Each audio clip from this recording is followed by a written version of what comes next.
සුබ දවසක් යාළුවනේ ඔයාලා හැමෝටම. ඉතින් අපි හැමෝම වගේ නිතර භාවිතා කරන ඇප් එකක් තමයි මේ Facebook කියන ඇප් එක. නිතර උඩ පල්ලෙහාට යන ඇප් එකක්. අපි ඒ වගේම තමයි අපි නිතර ෆොටෝස් වීඩියෝස් වගේ දේවල් වලට ලයික් කරනවා, කමෙන්ට් කරනවා. ඉතින් මේ ඔය අපි හැමෝම දන්න දෙයක් තමයි මේ වීඩියෝ වලට ෆොටෝස් වලට ලයික් කරනකොට අපේ ෆෝන් එකේ යම් සවුන්ඩ් එකක් නිකුත් වෙනවා. ඉතින් මේ සවුන්ඩ් එක කොහොමද හැමදාටම ඕෆ් කරලා තියාගන්න විදිහක් ගැන තමයි අද මම ඔයාලට කියලා දෙන්න හදන්නේ. අපි එහෙනම් වීඩියෝ එකට යන්න කලින් ඔයා තාමත් මගේ channel එකට අලුත් කෙනෙක් නම් අනිවාර්යයෙන්ම subscribe කරන්නත් අමතක කරන්න එපා. වීඩියෝ එක හොඳයි කියලා හිතනවා නම් like කරන්නත් අමතක කරන්න එපා. අපි බලමු එහෙනම් කොහොමද මේ වැඩේ කරන්න කියලා. ඔයා යන්න මුලින්ම මෙන්න මේ විදිහට Facebook app එකට.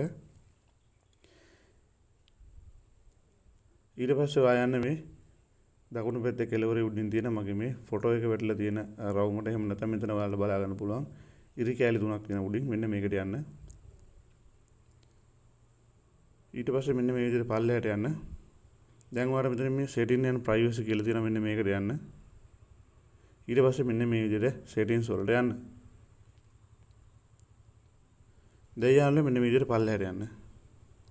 පල්ලෙහාට ගියාට පස්සේ ඔයාලට බලා ගන්න පුළුවන් මෙන්න මේ හරිය තියෙනවා media කියලා option එක. මෙන්න මේක touch කරන්න.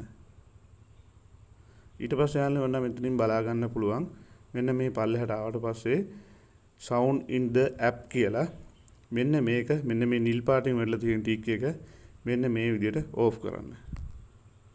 හරි යාළුවනේ. මෙන්න මේ විදිහට ඕෆ් කරාට පස්සේ මේ මොහොතේ ඉඳන් ඔයා Facebook එකේ කොච්චර ලයික් කරත් ඒ ලයික් සවුන්ඩ් එක එළිය කාටවත් ඇහෙන්නේ නැහැ. කිසිම කෙනෙකුට ඒ සවුන්ඩ් එක ඇහෙන්නේ නැහැ. මේ මොහොතේ ඉඳලා හැමදාකටම ඔයා කොච්චර ලයික් කරත් ඒ ලයික් වල සවුන්ඩ් එකක් නිකුත් වෙන්නේ නැහැ. ඔයා අපි දන්නවා මේ Facebook වල ලයික් කරනකොට ටිකක් ලොකු සවුන්ඩ් එකක් නිකුත් වෙනවා. ඒක සමහර වෙලාවට කරදරයක් වෙන්නත් පුළුවන්.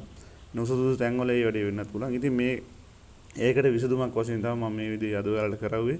Facebook එකේ වීඩියෝස් ෆොටෝස් වල ලයික් කරනකොට සවුන්ඩ් එක ඇහෙන එක නවත්ත ගන්න විදිහ තමයි අද මම ඔයාලට මේ වීඩියෝ එක කරේ. ඉතින් වීඩියෝ එක හොඳයි ඇති කියලා මම හිතනවා. ආයෙත් මම ඔයාලට කියන්නේ යාළුවෝ මගේ channel එක අලුත් කෙනෙක් නම් අනිවාර්යයෙන්ම subscribe කරන්නත් අමතක කරන්න එපා. තවත් මේ වගේ වැදගත් වීඩියෝ එකකින් හමු වෙනතුරු ඔයාලා හැමෝටම සුබ දවසක්.